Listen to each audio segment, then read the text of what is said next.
Hello everyone. तो कैसे हैं आप लोग? आशा करते हैं कि सभी लोग मस्त होंगे। तो दोस्तों, ये हमारा अल्टरनेटिंग करंट का दूसरा लेक्चर है। इसके पहले हमने अपने पहले लेक्चर में अल्टरनेटिंग करंट और डायरेक्ट करंट के बीच का डिफरेंस बता दिया था। साथ ही साथ हमने average value for half cycle, for full cycle and RMS value के बारे में हमने बताया था कि अल्टरनेटिंग करंट का आरएमएस वैल्यू हम कैसे फाइंड करते हैं, और बहुत ही इजी वे में हमने डेरिवेशन को भी कराया था आपके लिए। अगर आपने हमारा पहला लेक्चर नहीं देखा है तो लिंक डिस्क्रिप्शन बॉक्स में है, आप जाके उसे ओपन करें और पहले आप उस लेक्चर को देखें। उसके बाद में आज का लेक्चर अगर आप देखते हैं तो बहुत ही क्लियरली समझ में आने वाला है। तो अगर आपने नहीं देखा है उस वीडियो को तो एक बार जाएं और जाकर के उस वीडियो को ज़रूर देखें। तो आइए आज के इस लेक्चर में हम डिस्कस करेंगे। सबसे पहला तो ये जितने भी डेफिनेशंस हमने यहाँ पे लिखे हुए हैं, मतलब जितने भी नेम हमने यहाँ पे मेंशन किया हुआ है, इन सारे डेफिनेशन को हम देखेंगे और इसके बारे में चर्चा करेंगे। साथ ही साथ हम डिस्कस करेंगे डेरिवेशंस के बारे में कि अगर कोई सर्किट है, सर्किट सिर्फ रजिस्टर कंटेन करता है तो वहाँ पे ईएमएफ और करंट में कितना फेज डिफरेंस होगा, उसका फेजर डायग्राम कैसे बनाएंगे, उसके वैल्यू को डिराइव कैसे करेंगे।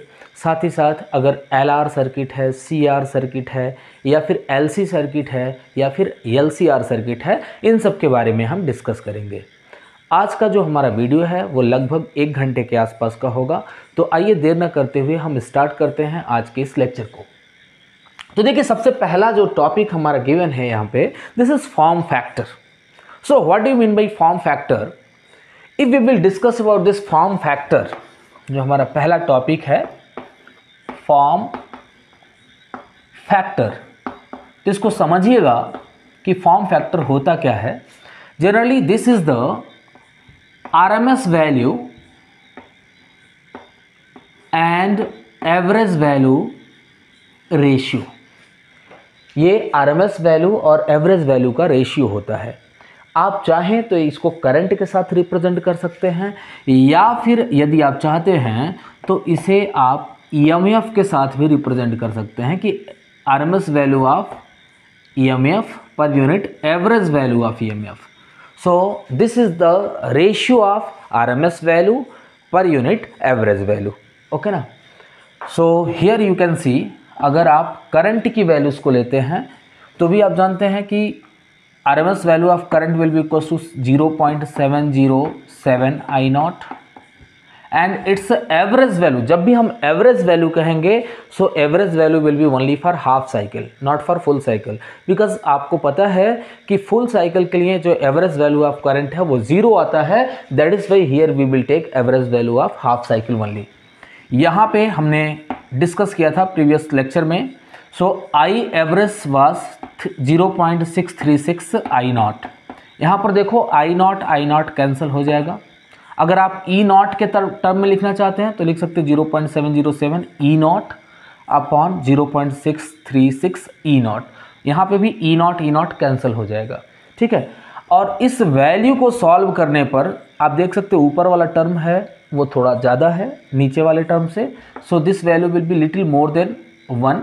सो इसको डिवाइड करने के बाद आपको वैल्यू 1.11 के अप्रॉक्स वैल्यू मिलेगी।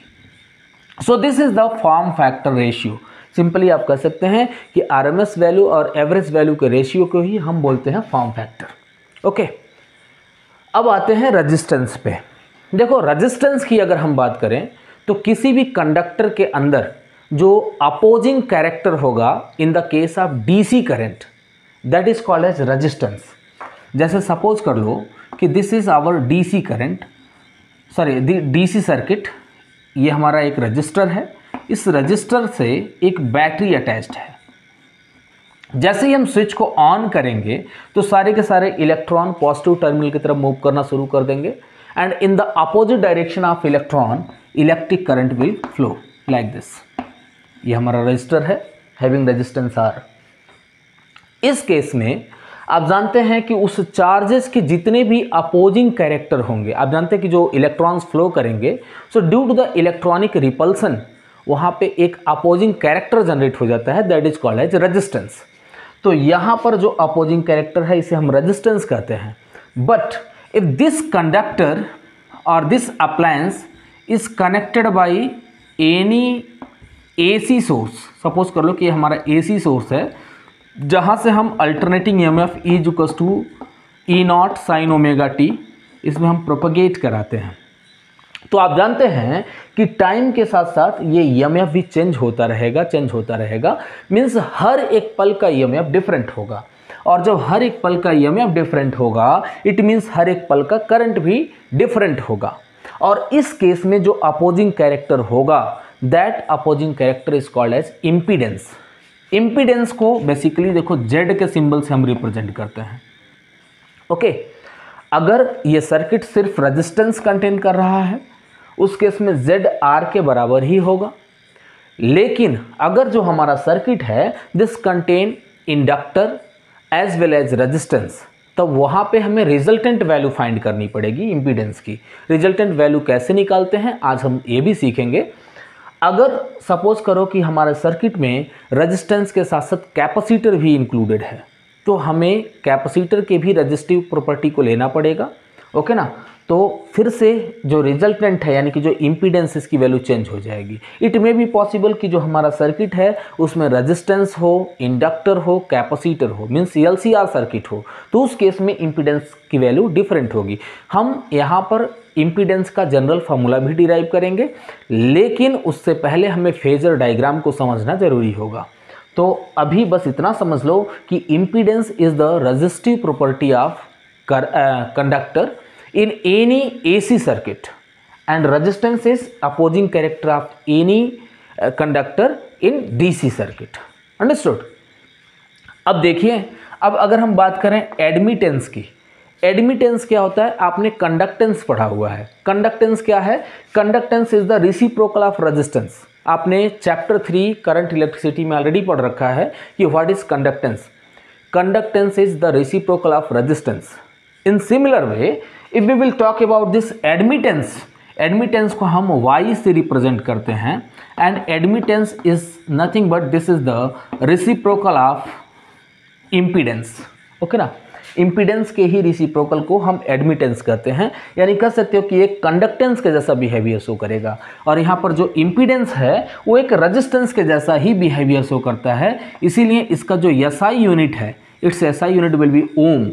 जो इम्पीडेंस है, इम्पीडेंस का SI यूनिट ओम होगा, और इस एडमिटेंस का SI यूनिट ओम इनवर्स या फिर इसको कह सकते हो साइमन। ओके ना, ओम इनवर्स या Simon, this will be the SI unit for this admittance. Understood? अब देखते हैं कि ये फेज क्या होता है। फेज आप जानते हैं कि जो अल्टरनेटिंग करंट है, अल्टरनेटिंग करंट कंटिन्यूसली अपने डायरेक्शन को साथ ही साथ अपने मैग्नीट्यूड को चेंज करता रहता है। कैसे? आप देख सकते हैं, this is the flow of alternating current, और हमने पहले ही आपको बताया है कि जो अल्टरनेटिंग करंट होता है, अल्टरनेटिंग करंट की जो फ्रीक्वेंसी है, इट्स फ्रीक्वेंसी विल बी 50 हर्ज। 50 हर्ज मीन्स व्हाट? कि ये 1 सेकंड में 50 ऑसिलेशन कंप्लीट करता है, यानी 50 टाइम्स ये अप होगा एंड 50 टाइम्स डाउन। ओके ना, मीन्स आप देख सकते हैं इसका जो मैग्नीट्यूड है, मैग्नीट्यूड कंटिन्यूअसली इंक्रीज डिक्रीज इस पोजीशन में है। साथ ही साथ अगर हम बात करें इसके डायरेक्शन का, तो डायरेक्शन भी इसका हर एक पल चेंज होता रहता है। Means here phase represents its magnitude along with the direction. Okay ना, मीन्स कितने डिग्री पर ये जो करंट है, करंट प्रोपगेट कर रहा है, उस क्षण के फेज को बताने का काम करता है, उस पोजीशन को बताने का काम करता है। यानी कि फेज जनरली पोजीशन और magnitude of instantaneous value of current को रिप्रेजेंट करता है। अंडरस्टूड? और वहीं अगर हम बात कर लें फेज डिफरेंस का, तो फेज डिफरेंस क्या है? अब सपोज कर लो कि अगर हम बात करते हैं रेजिस्टिव सर्किट का, अभी आपको ये चीज़ें बहुत ही क्लियरली समझ आ जाएंगी। जैसे ही आप डेरिवेशन को करेंगे, एक दो डेरिवेशन को समझते ही आपको फेजर, फेज डिफरेंस, ये सारी चीज़ें बिल्कुल ही क्लियर होने वाली हैं। तो आप वीडियो को बिल्कुल भी स्किप ना करें, हमारे साथ बने रहें। आपके सारे के सारे डाउट आज क्लियर हो जाएंगे इस फेज से रिलेटेड, फेजर से रिलेटेड। और फेजर डायग्राम कैसे बनाएं, ये भी चीज़ आपकी आज क्लियर होने वाली है, 100% क्लियर होगी। तो देखिएगा, अगर हम फेज डिफरेंस की बात करें, सपोज कर लो कि EMF की वैल्यू गिवन है E is to E not sine omega T plus φ1, और जो वैल्यू ऑफ करंट प्रोपेगेट कर रहा है, this value of current is I naught sine omega T plus φ2। It may be possible कि यहाँ पे माइनस हो, आप जानते हैं प्लस माइनस दोनों ही फॉर्म में हम लिख सकते हैं, या इट मे बी पॉसिबल यहाँ पर कोई भी फेज डिफरेंस गिवन ना हो, मीन्स ये फाई कुछ भी ना दिया हो, इट मे बी 0 कि लिखा हो E not sine omega T, बस इतना ही वैल्यू लिखा हो सकता है। तो इस केस में ये देखोगे, ये पूरा टर्म क्या कहलाएगा, this is called as phase. ये जो आप देख रहे हैं omega T plus minus φ2, this is phase. ये क्या है, omega T plus minus φ1, this whole is called as phase. So what will be phase difference? So here if you are going to find its difference, so the difference of two phases that is called as phase difference. So omega T से omega T cancel हो जाएगा अगर आप subtract करते हैं value को, तो और यहाँ पे आपको मिलेगा φ1 माइनस φ2। अंडरस्टूड? तो यहाँ पर आपने देखा कि फेज डिफरेंस है क्या, बेसिकली दो फेज के बीच का अंतर है, दो फेज के बीच का डिफरेंस है। Understood? So this is called as phase difference. अगर हम बात करें फेजर का, आप जानते हैं कि EMF या फिर करंट, ये दोनों ही स्केलर क्वांटिटी में काउंट किए जाते हैं। बेसिकली जो करंट है वो टेंसर क्वांटिटी के अंतर्गत आता है, लेकिन अभी हम टेंसर क्वांटिटी नहीं जानते, हम बस इतना जानते हैं कि जो अल्टरनेटिंग करंट है या जो करंट है वो एक स्केलर क्वांटिटी होता है। करंट की बात करें तो वो एक स्केलर क्वांटिटी है, लेकिन हमें अल्टरनेटिंग करंट को बेहतर समझने के लिए उसे एक वेक्टर फॉर्म में रिप्रेजेंट करना होता है। तो जब भी आप करंट को या फिर EMF को, कौन सा करंट, अल्टरनेटिंग करंट, जब भी मैं करंट बोलता हूं इसका मतलब आप यहाँ पे अल्टरनेटिंग करंट समझेंगे, या अगर हम EMF कहते हैं इट मीन्स अल्टरनेटिंग EMF।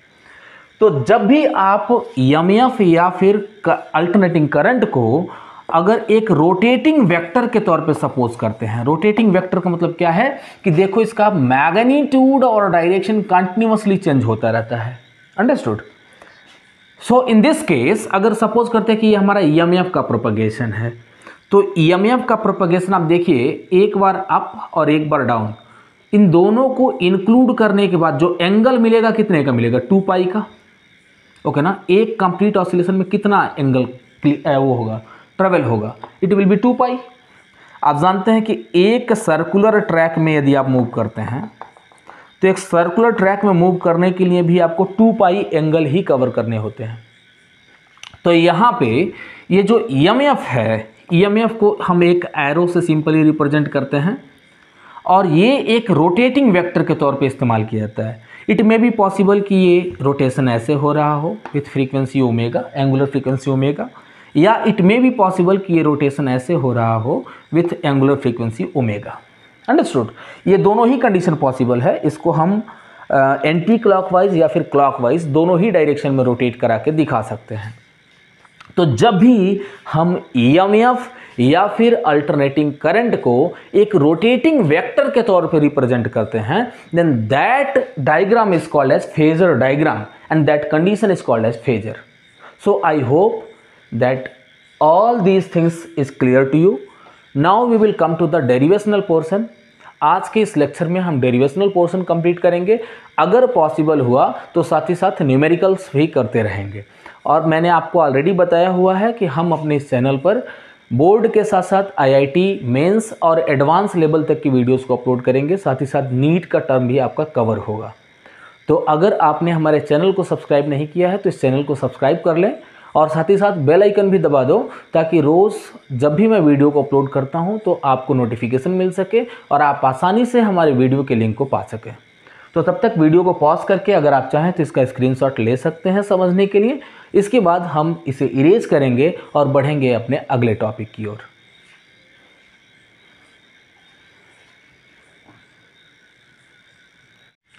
तो आइए देखते हैं, जो हमारा पहला डेरिवेशन है वो रजिस्टर से रिलेटेड है।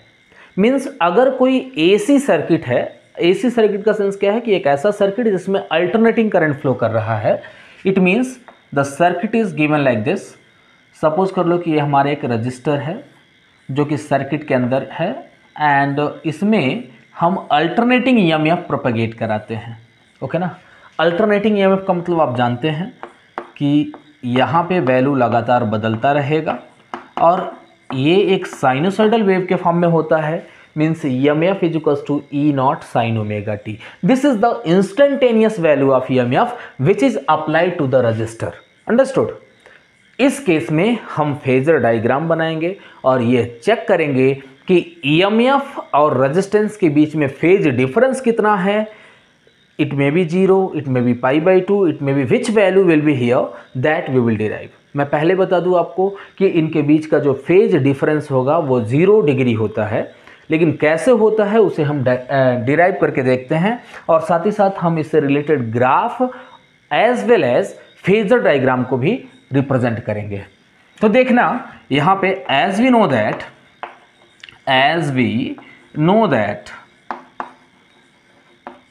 EMF will be equals to what? It is E not sine omega t. आप जानते हैं इंस्टेंटेनियस वैल्यू ऑफ EMF होता है E not sine omega T. ये जो हमारा सर्किट है, this circuit contain register only. Okay ना, मैंने पहले ही बताया है आपको कि अगर किसी AC सर्किट में सिर्फ रजिस्टर लगा हुआ है, सिर्फ only one register is attached, at that time value of impedance and resistance both will be equal. लेकिन अगर एक इंडक्टर है, एक रजिस्टर है, मीन्स दो चीजें हैं, first thing is resistor, next one is inductor, then impedance will be different. और if one resistor other capacitor is given, then also value of impedance will be different. यानी कि simply कह सकते हो क्या कि ये हमारा एक रजिस्टर कंटेनिंग सर्किट है। So in this circuit impedance and resistance both will be equal. So हम यहाँ पे I इज इक्वल्स टू लिख सकते हैं EMF पर यूनिट इम्पीडेंस, और इस इम्पीडेंस के जगह पे हम क्या लिखने वाले हैं, रेजिस्टेंस को, क्योंकि यहाँ पे इस सर्किट में सिर्फ रजिस्टर कंटेन कर रहा है circuit. And you know that here E is equals to E not sine omega t. So simply here we can write E not upon R sine omega t. Okay, आप देख सकते हैं EMF पर unit resistance, this is called as current. आपने Ohm's law already पढ़ा हुआ है। According to Ohm's law, V is equals to R into I. V is potential. Here potential is represented by E. This E naught is maximum potential of alternating EMF.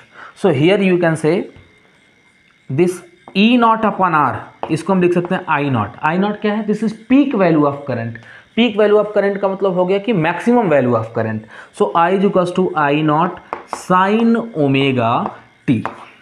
अब देख लो, मैंने पहले ही बताया था आपको कि the difference of two phases means here first phase will be phase of EMF and second phase is phase of this alternating current. Okay ना, इन दोनों के बीच का जो डिफरेंस है इसे हम फेज डिफरेंस कहते हैं। और सिंपली चेक कर लो, यहाँ पे भी ओमेगा टी है and here also omega T, means in दोनों का डिफरेंस कितना आया, 0। ओके ना, so here phase difference will be 0। Now how can we represent its graphical representation as well as, यहाँ पे T है, T लाइन में इंक्लूड हो गया तो डोंट बी कंफ्यूज। अब देखिएगा यहाँ पे हम इसके ग्राफिकल रिप्रेजेंटेशन को समझते हैं। This is graphical representation.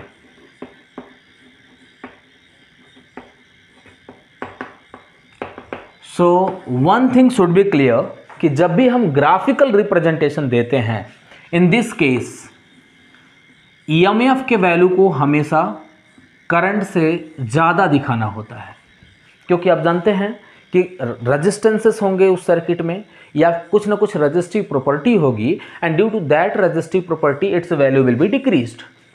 तो this one is, suppose this one is EMF, ये हमने EMF के वैल्यू को दिखाया इस ग्राफ में।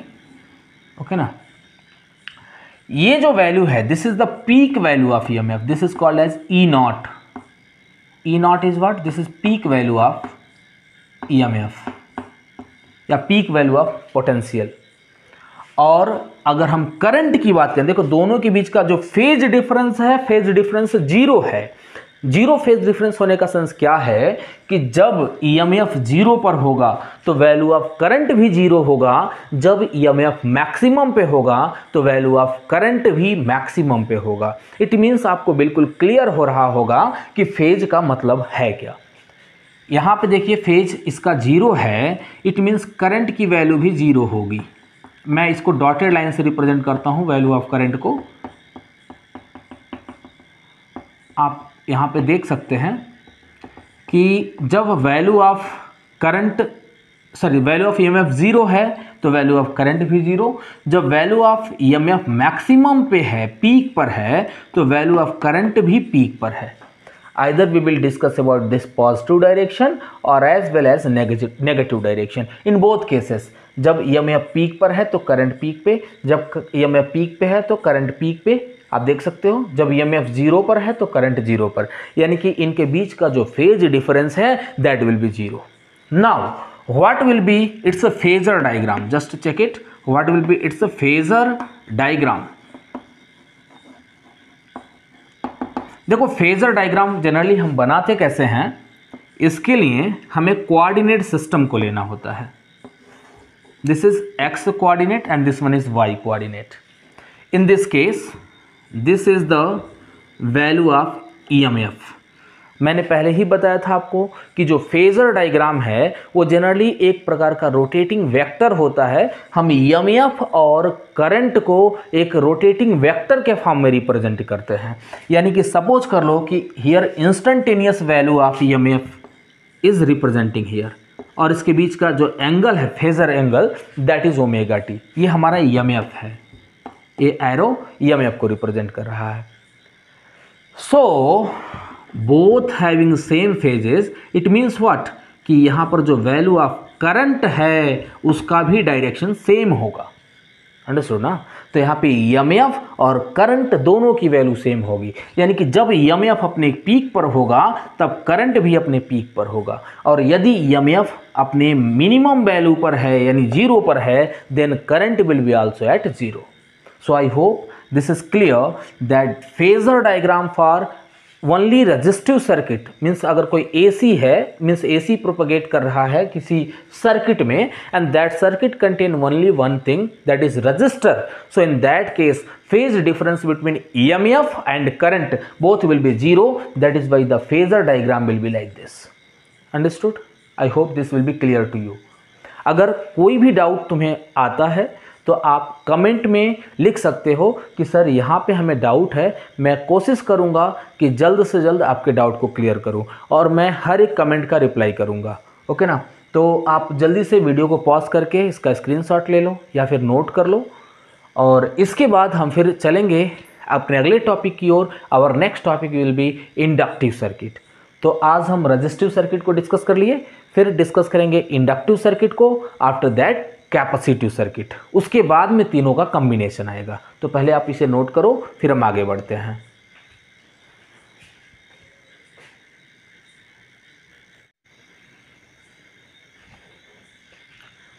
So our next topic is AC through an inductor.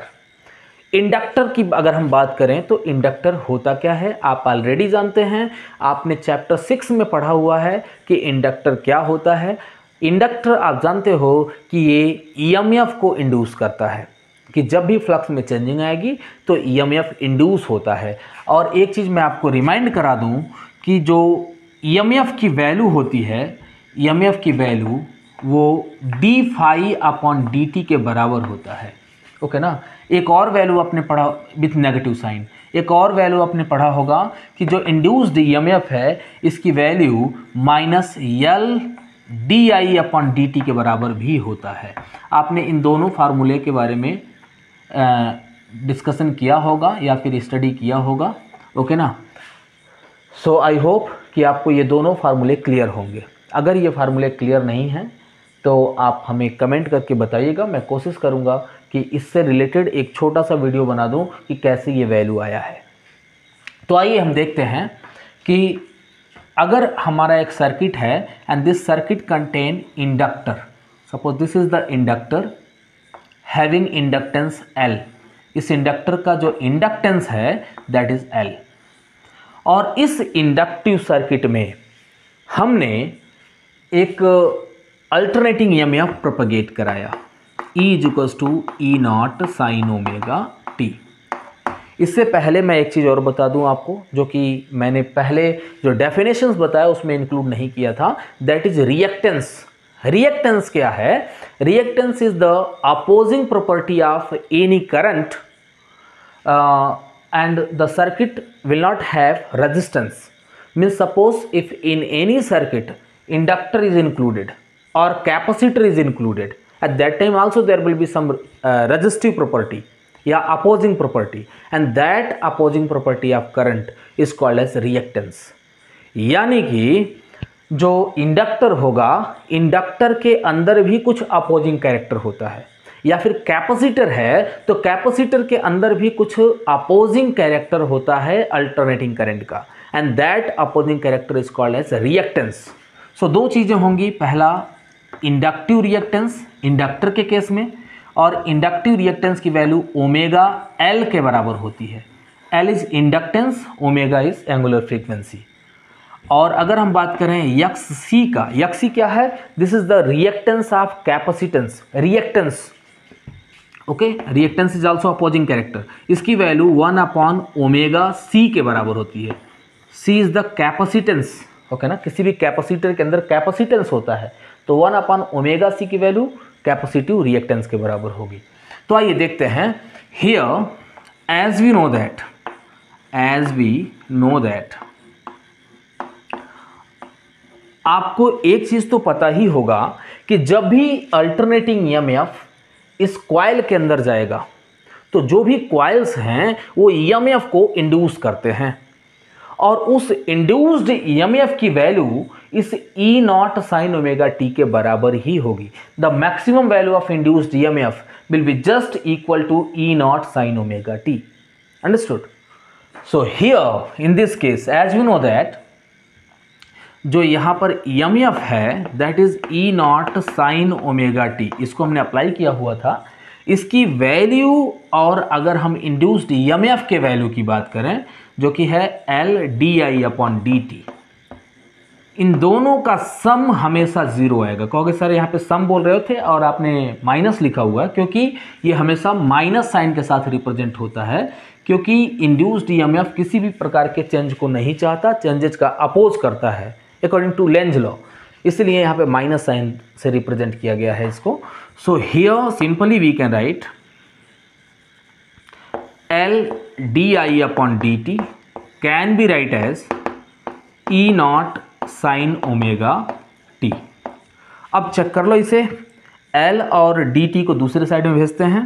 So di can be write as E0/L sin omega t into dt।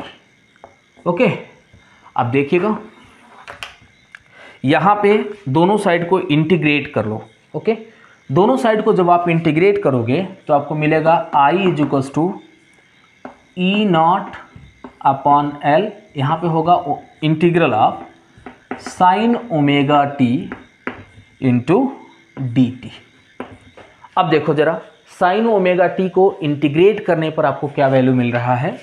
तो I = मिलेगा E0/ओमेगा L। पहले तो जब हम इसको इंटीग्रेट करेंगे तो मिलेगा minus cos omega t by omega. अगर आप मैथ्स के स्टूडेंट हैं तो आप ऑलरेडी इस चीज़ को जानते हैं।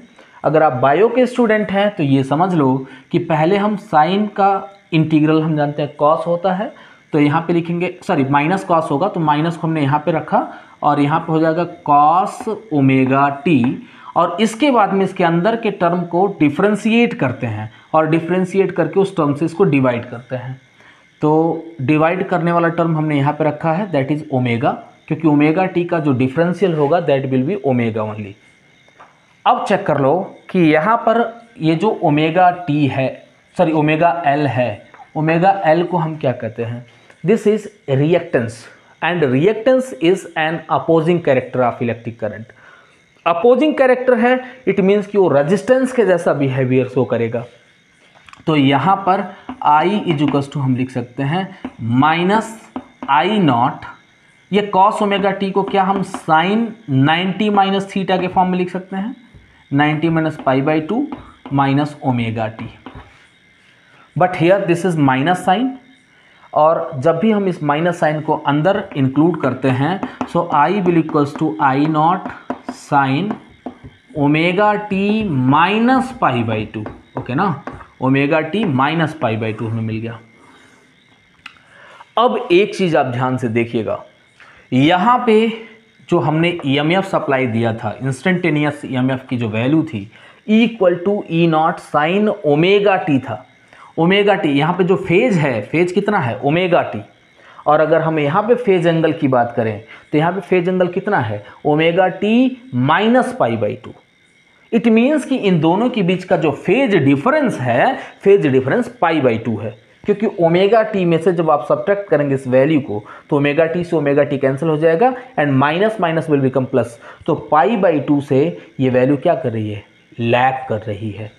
लैग करने का मतलब कि ये पीछे पीछे मीन्स ईएमएफ पाई बाई 2 से आगे आगे होगा और जो करंट है करंट पाई बाई 2 से पीछे पीछे होगा। अंडरस्टूड ना? तो आपने यहाँ पर देखा कि जो करंट और ईएमएफ दोनों का जो फेज डिफरेंस है, फेज डिफरेंस पाई बाई 2 है। यानी कि अगर हम यहाँ पर ग्राफिकल रिप्रेजेंटेशन देते हैं, आप देखिएगा ध्यान से कि अगर हम ग्राफिकल रिप्रेजेंटेशन देते हैं तो इस ग्राफिकल रिप्रेजेंटेशन में अगर हमने इसको बनाया ईएमएफ, ये है हमारा ईएमएफ, तो करंट को हम कैसे रिप्रेजेंट करें, तो आप चेक कर सकते हो कि यहाँ पर जो करंट की वैल्यू है वो माइनस पाई बाई 2 दिख रही है, मीन्स इसका जो फेज डिफरेंस है वो लैग करता हुआ नजर आ रहा है, लैग करता हुआ नजर आ रहा है, यानी कि यहाँ पे ईएमएफ लीड करेगा।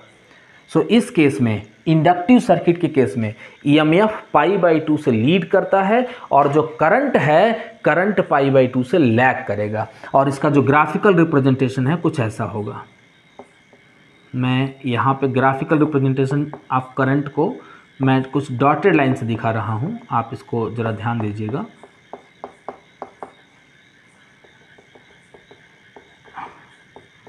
ओके ना? सो यहाँ पर एक चीज़ ध्यान दीजिएगा कि ये जो एम्पलीट्यूड करंट का है, मैक्सिमम एम्पलीट्यूड आई नॉट, ये ई नॉट से कम होगा, ठीक है ना? ये जो ई नॉट की वैल्यू है, ई नॉट की वैल्यू ज़्यादा होगी, यहाँ पे सपोज कर लो ई नॉट है और ये कुछ होगा वो आई नॉट की वैल्यू होगी। अब यहाँ पर एक चीज़ देखना कि जब ईएमएफ 0 पर होगा, जब ईएमएफ 0 होगा सर्किट में तब करंट मैक्सिमम होगा, but in opposite direction, okay ना, नेगेटिव डायरेक्शन में। जब करंट 0 पर होगा तो ईएमएफ मैक्सिमम पे होगा अलोंग पॉजिटिव डायरेक्शन। अब देखो, फिर जब ईएमएफ 0 पर आया तो करंट मैक्सिमम, फिर करंट 0 पर आया ईएमएफ मैक्सिमम, यानी कि सिंपली आप कह सकते हैं कि यहाँ पर जो फेज एंगल है, phase angle between EMF and current both are different and दोनों के बीच का जो फेज डिफरेंस है दैट इज पाई बाई 2। यानी कि किसी भी इंडक्टिव सर्किट में अगर हम पावर की बात कर लें तो पावर 0 होता है। पावर 0 कैसे होगा, पावर का डेरिवेशन हम देखेंगे आफ्टर एलसीआर सर्किट। जब हम एलसीआर सर्किट का डेरिवेशन कंप्लीट करेंगे उससे रिलेटेड कुछ क्वेश्चंस को डिस्कस कर लेंगे, उसके बाद में हम पावर के डेरिवेशन को देखेंगे। बेसिकली यहाँ पे मैं आपको बता दूं कि एवरेज पावर की जो वैल्यू होती है वो IRMS इंटू VRMS, V लिखो या फिर आप E लिख सकते हैं, इंटू कॉस फाई के बराबर होती है। फाई क्या है? Phi is phase difference, phi is phase difference between EMF and current. Okay, तो यहाँ पर देखो फेज डिफरेंस कितना है, 90 है, 90 फेज डिफरेंस है, यानी कि कॉस 90 की वैल्यू 0, यानी कि पावर विल बी 0। अंडरस्टूड? तो कभी भी सर्किट में यदि सिर्फ इंडक्टर होगा तो इंडक्टिव सर्किट का पावर हमेशा 0 होता है और हमेशा उसमें वाटलेस करंट फ्लो करती है। सो आई होप कि आपको ये टॉपिक समझ आया। और अगर हम इससे रिलेटेड फेज डायग्राम की बात करें, देखो यहाँ पे मैं फेज डायग्राम भी बनाता हूँ, ध्यान दीजिएगा। स्पेस चूँकि थोड़ा कम है तो अगर आपको समझ आ जाता है यहाँ पे तो अच्छी बात है, वरना आप बताइएगा कि सर क्लियरली नहीं दिखा, तो मैं कोशिश करूँगा कि आगे से डायग्राम और क्लियर बनाऊँ। ये देखो, ये क्या है, ये है हमारा ईएमएफ। EMF के बीच का जो एंगल है, this angle is omega T. Omega T देखिए ये जो फेज एंगल कितना है, ओमेगा टी है। और आप देख सकते हैं कि जो करंट है, करंट लैग कर रहा है कितने एंगल से, π/2 से। तो आप सिंपली यहाँ पे π/2 पर करंट को दिखा सकते हैं, दिस इज करंट। यहाँ पे ये जो एंगल है ये कंप्लीट एंगल π/2 है। ओके, तो यहाँ पर आप एक चीज़ और ध्यान रखेंगे कि EMF का जो एरो है वो करंट के एरो से, ये करंट को रिप्रेजेंट कर रहा है, तो करंट के एरो से हमेशा बड़ा होगा, क्योंकि मैंने पहले ही बताया है आपको कि कुछ रेजिस्टिव प्रॉपर्टी होंगे जो करंट का अपोज कर देंगे, इसीलिए EMF की वैल्यू हमेशा ग्रेटर ली जाती है। सो आई होप कि आपने ग्राफिकल रिप्रेजेंटेशन और ये फेजर डायग्राम दोनों ही समझ लिया है। फेज एंगल के अनुसार हमने यहाँ पे फेजर डायग्राम बनाया है। तो आप वीडियो को पॉज करके इसको नोट करें या फिर स्क्रीनशॉट ले लो, बाद में नोट कर लेना। और तब तक मैं इसे इरेज करता हूँ। ओके, और फिर हम बढ़ते हैं अपने अगले टॉपिक की ओर, दैट इज कैपेसिटिव सर्किट। तो पहले आप इसे नोट करो।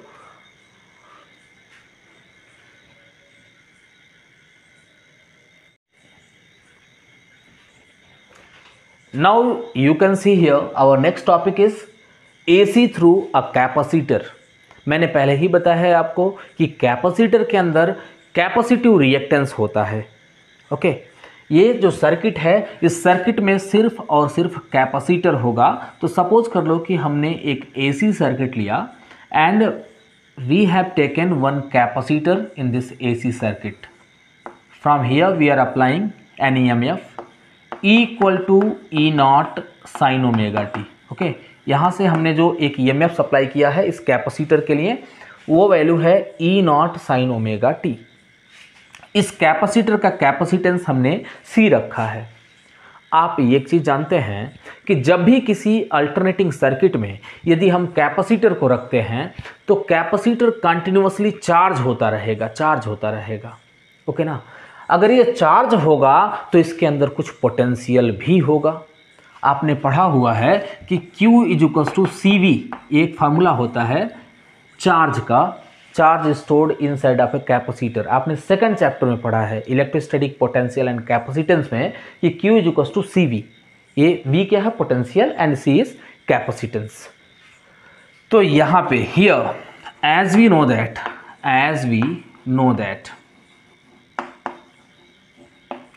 कि जो टोटल वैल्यू ऑफ चार्ज होगा, यहाँ पर टोटल वैल्यू ऑफ चार्ज, अगर हम इसको ऐसे लिखें, इस C के जगह, सॉरी इस V के जगह पे अगर हम क्या लिखते हैं, E, क्योंकि V is potential and here E is also instantaneous potential, या कह सकते हो इंस्टेंटेनियस EMF। तो यहाँ पर जो हमारा वैल्यू ऑफ EMF होगा E - Q/C, इसकी वैल्यू 0 आएगी।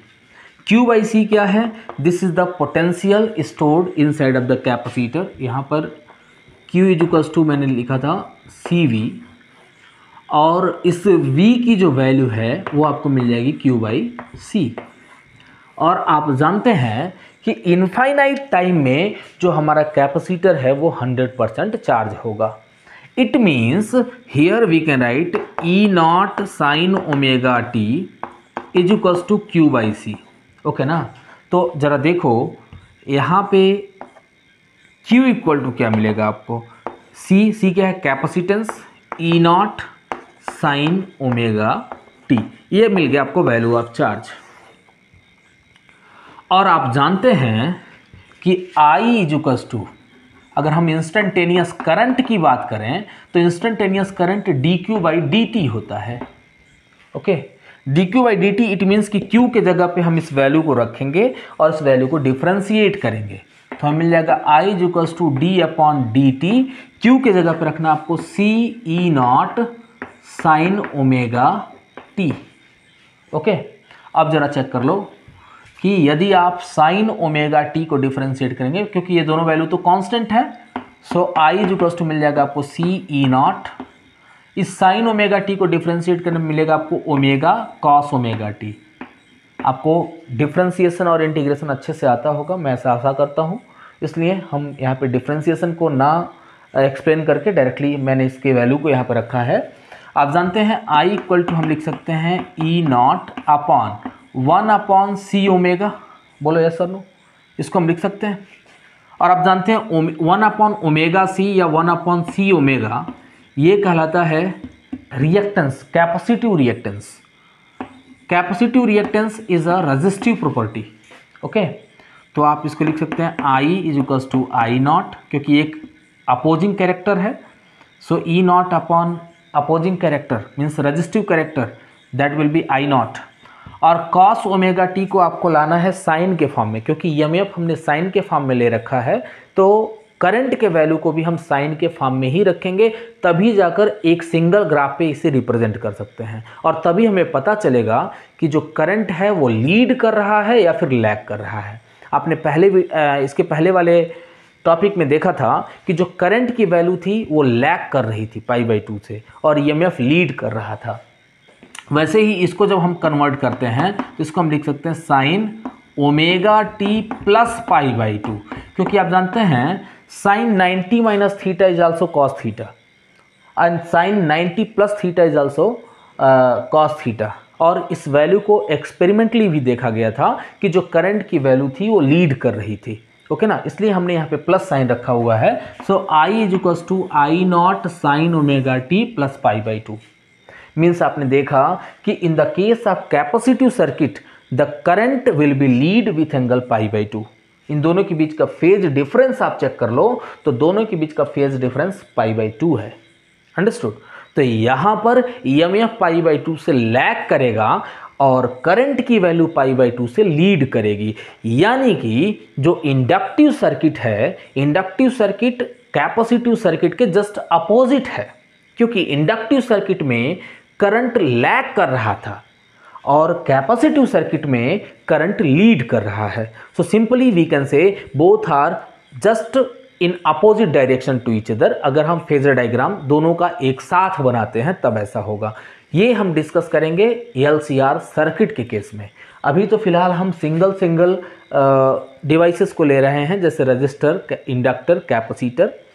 तो देख लो यहाँ पर अगर तुम ग्राफिकल रिप्रेजेंटेशन देते हो, इन the case of graphical representation the graph will be like, suppose कर लो कि ये हमारा हमने EMF को रिप्रेजेंट कर दिया है ऐसे, and this is the peak value of EMF। ये हमारा E0 है, E0 is the peak value of EMF। इस केस में जब हमारा EMF 0 होगा, जब ओमेगा टी 0 लिया जाएगा, तो यहाँ पे ओमेगा टी 0 हो गया, लेकिन दूसरा करंट का फेज कितना मिला π/2, यानी कि जब EMF 0 पर होगा तब करंट हमारा π/2 से लीड कर रहा होगा। लीड करने का मतलब ऊपर बनाएंगे पॉजिटिव डायरेक्शन में, और लैग करने का मतलब नीचे बनाएंगे इन द नेगेटिव डायरेक्शन।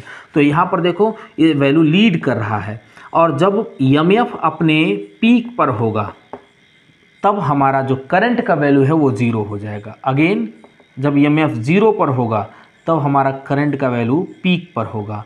फिर से जब EMF पीक पर आएगा तो करंट की वैल्यू 0 पर हो जाएगी। तो इसका जो ग्राफिकल रिप्रेजेंटेशन है ये हमारा I0 है। तो जो ग्राफिकल रिप्रेजेंटेशन है कुछ ऐसा होगा। और अगर हम बात करें इसके फेजर डायग्राम का, तो आप देख सकते हैं कि यदि this is the direction of EMF having angle omega T, ये EMF का एंगल हमने दिखाया कि ये इसका फेज एंगल जो है वो ओमेगा टी गिवन है। तो आप देख सकते हैं कि जो करंट की वैल्यू है वो लीड कर रही है। अगर हम एंटी क्लॉकवाइज डायरेक्शन में लेते हैं तो यहाँ पर जो करंट की वैल्यू है वो लीड करेगी, और किस एंगल से लीड करती है? विथ π/2। तो ये जो एंगल आएगा, this angle is π/2। I hope कि आपको समझ आया कि कैसे हम फेज एंगल को रिप्रेजेंट करते हैं, या फिर हम कैसे फेजर डायग्राम को रिप्रेजेंट करते हैं। तो ये हमारा डायरेक्शन EMF का हो गया, and this will be the direction of current in the case of capacitive circuit. Okay, so just pause the video and note it down, या आप स्क्रीनशॉट ले लो। इसके बाद में हम इससे रिलेटेड 2-3 क्वेश्चन को सॉल्व करेंगे, फिर हम आज का वीडियो यहीं पर समाप्त करेंगे, क्योंकि ऑलरेडी काफ़ी टाइम हो चुका है, रात के 1 बज रहे हैं। तो हमें आशा है कि आप हमें पूरा सपोर्ट करेंगे। अगर आप इस लेवल तक हमारे वीडियो को देख पा रहे हैं, इट मीन्स कि आपको लेक्चर बिल्कुल ही समझ आ रहा है। तो आप इस वीडियो को लाइक भी कर दो यार, और साथ ही साथ इस चैनल को सब्सक्राइब करो, क्योंकि आपके लाइक या सब्सक्राइब से आपका कोई इफ़ेक्ट पड़ने वाला नहीं है, लेकिन मेरे लिए ये एक हौसला बढ़ाने का काम करेगा और मैं साथ ही साथ आपके लिए और भी अच्छे अच्छे कंटेंट को लाता रहूँगा। मैं पहले ही बताया हूँ कि यहाँ पे मैं एडवांस लेवल तक की वीडियो को अपलोड करूँगा, तो आप अपने दोस्तों को भी शेयर कर दो और साथ ही साथ चैनल को सब्सक्राइब करके बेल आइकन भी दबा लो। ओके, तो नोट करो इसे, फिर हम आगे बढ़ते हैं अपने न्यूमेरिकल्स की ओर।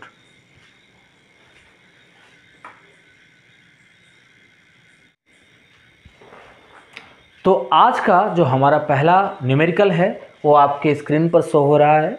आप एक बार उस न्यूमेरिकल को रीड करें, अगर आपसे हो पाता है तो करने की कोशिश करो और उस न्यूमेरिकल को सॉल्व करके उसका आंसर कमेंट बॉक्स में कमेंट कर सकते हो। साथ ही आपके साथ साथ मैं भी इस क्वेश्चन को रीड करता हूँ। ओके, और उसके बाद में हम आते हैं इसके सॉल्यूशन पर। तो चेक करिएगा, जो हमारा क्वेश्चन गिवन है, an alternating voltage equal to 200√2 sin 100t volt is connected to a 1 microfarad capacitor through an AC ammeter.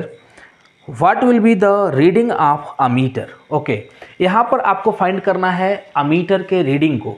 Okay, जो गिवन क्वेश्चन है, गिवन क्वेश्चन के अनुसार जो हमारा सर्किट है वो एक कैपेसिटिव सर्किट है। ओके, और उस कैपेसिटिव सर्किट में हमें फाइंड करना है कि जो ईएमएफ की वैल्यू है, जो करंट की वैल्यू है वो कितना रीड करेगा जो हमारा अमीटर है। तो आप जानते हैं कि जो हमारा एसी अमीटर है, एसी अमीटर इफेक्टिव करंट को मेजर करता है। इफेक्टिव करंट बोले तो आरएमएस करंट को मेजर करता है।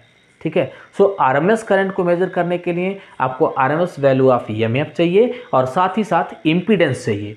तो जस्ट देखो इस क्वेश्चन को, ये बहुत ही आसान क्वेश्चन होने वाला है। यहाँ पर हमने कुछ वैल्यूज़ को नोट किया हुआ था, जो कि ईएमएफ गिवन है हियर।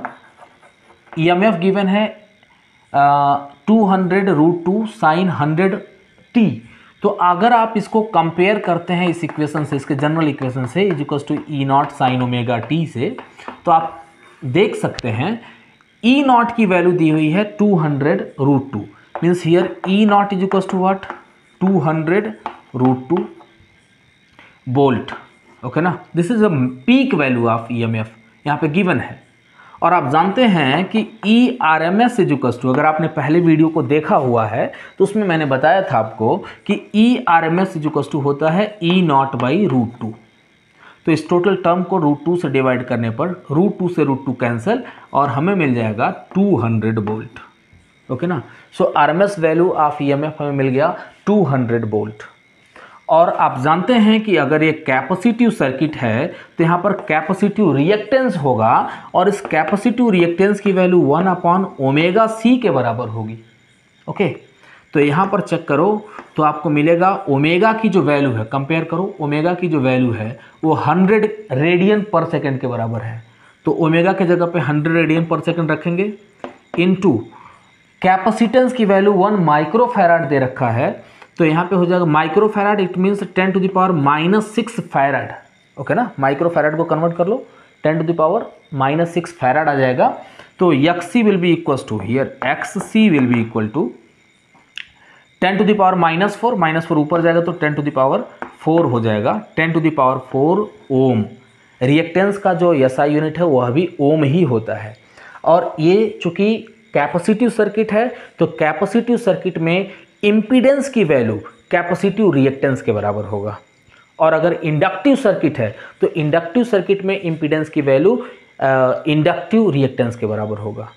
बट अगर उस सर्किट में दो तरह के डिवाइसेस हैं, एक इंडक्टर है दूसरा कैपेसिटर है, या एक इंडक्टर है दूसरा रेजिस्टेंस है, या कह सकते हो तीनों एक साथ दिए हुए हैं, उस केस में इम्पीडेंस की वैल्यू डिफरेंट हो जाएगी। उस केस में इम्पीडेंस की वैल्यू क्या होगी वो हम डिस्कस करेंगे अपने अगले वीडियो में।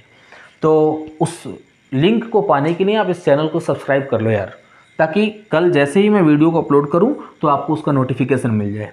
सो this is the capacitive reactance. So here IRMS will be equals to what? IRMS will be equals to ERMS upon this capacitive reactance. ERMS की वैल्यू कितनी है बच्चों? So it is 200 volt upon 10⁻4 है, यानी कि 10⁻4 को आप चाहें तो 100 × 100 भी लिख सकते हैं ताकि हमारा सॉल्यूशन ईजियर हो जाए। तो आपको मिल जाएगा 2 × 10⁻² एम्पियर। ये जो है रीडिंग होगा हमारे अमीटर का। ओके, या तो आप ऐसे लिख सकते हैं कि reading of ammeter will be 20 milli ampere. अगर ये मिली एम्पियर में रीड करता होगा तो वो हो जाएगा 20 milli ampere. This will be the reading of ammeter. Understood? So please note it down. इसके बाद हम डिस्कस करते हैं अपने अगले क्वेश्चन को। तब तक आप इसे नोट करें, मैं कुछ पल के लिए हटता हूँ, अपने अगले क्वेश्चन को देखता हूँ और आप भी उस क्वेश्चन को रीड करिएगा, फिर उसके बाद में हम सॉल्व करते हैं। तो आप जल्दी से इसे नोट करो, फिर हम आते हैं अपने अगले क्वेश्चन की ओर।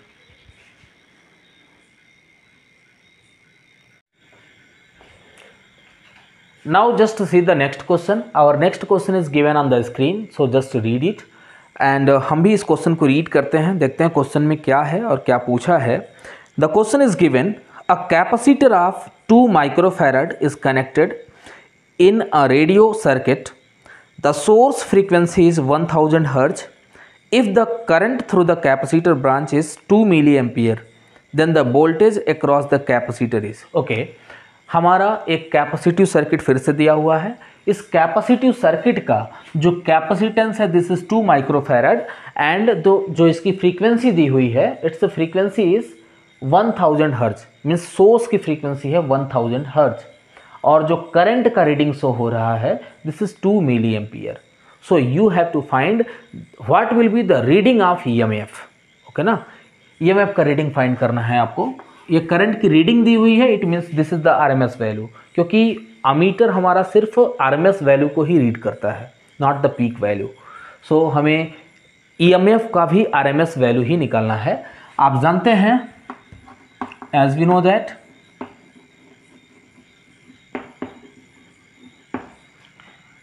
वी आरएमएस या ई आरएमएस लिख सकते हैं, it will be equals to XC into IRMS। Okay ना, सिंपल फार्मूला है, फार्मूला बेस्ड क्वेश्चन है बच्चों। तो यहाँ पर देखो क्या है, एक बार अगर फिर से चाहो खुद से सॉल्व करना तो आप सॉल्व कर सकते हैं। आपको फार्मूला मिल गया, आप चाहें तो सिंपल इस क्वेश्चन को सॉल्व कर सकते हैं। अदरवाइज आप देखिए कैसे हम इस क्वेश्चन को सॉल्व करेंगे। So VRMS is equals to XC के जगह पे आप लिख सकते हैं 1/ωc इंटू IRMS का वैल्यू गिवन है, IRMS is 2 milli ampere, it means 2 into 10⁻³ ampere हो जाएगा। So VRMS will be equal to 2 into 10⁻³ upon omega की वैल्यू नहीं दी हुई है। ओके, सो आप जानते हैं ओमेगा इज इक्वल टू हम 2πf भी लिख सकते हैं। ओके ना, सो सिंपली यहाँ पे ओमेगा की जगह पे ये वैल्यू रख लो, 2 इंटू पाई के जगह पे 3.14 इंटू फ्रीक्वेंसी कितनी दी है, इट इज़ 1000 हर्ज। सो यहाँ पे 1000 हर्ज हो गया, ये आपकी पूरी वैल्यू मिल गई ओमेगा की। कैपेसिटेंस कितना गिवन है, capacitance is 2 microfarad means 2 into 10⁻⁻6 farad. Okay, इस 10 मीन्स 10⁻³ को यदि आप ऊपर लेकर के जाते हैं तो 10⁻³ हो जाएगा, यानी कि यह टर्म और यह टर्म और ये टर्म ये पूरा एक साथ कैंसिल होता हुआ दिख रहा है हमें। 2 से 2 भी कैंसिल हो जाएगा। ओके, और यहाँ पर VRMS की जो वैल्यू है ये वैल्यू आपको मिल जाएगी 1/2π। ओके ना, 1/2π। या तो अगर आप इसको सॉल्व करते हैं तो सॉल्व करने पर इसका जो कैलकुलेटेड वैल्यू गिवन है दिस इज 0.16 वोल्ट। तो आप इसे एक बार सॉल्व करके चेक करिएगा कि जो हमारा सॉल्यूशन है ये करेक्ट है या नहीं। ओके, सो तब तक आप वीडियो को पॉज करो, आप इसे नोट कर लो, फिर हम अपने लास्ट क्वेश्चन को डिस्कस करेंगे। उसके बाद आज के इस वीडियो को यहीं पर समाप्त करेंगे। So please note it down.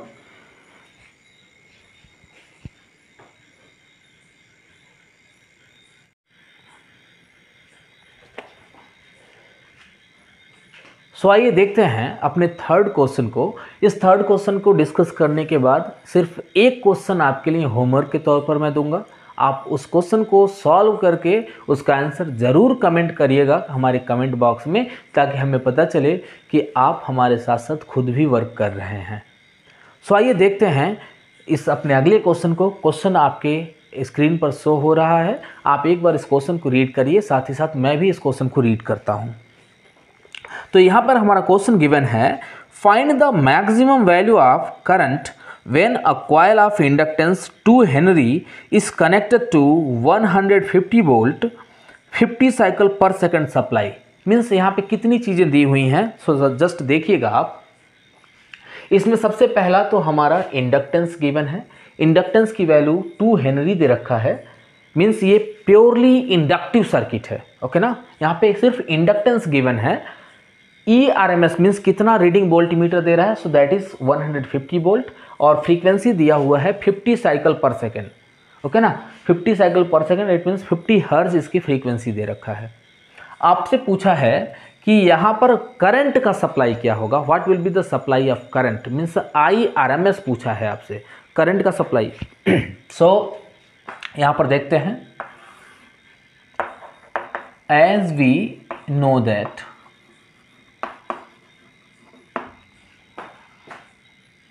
IRMS is equals to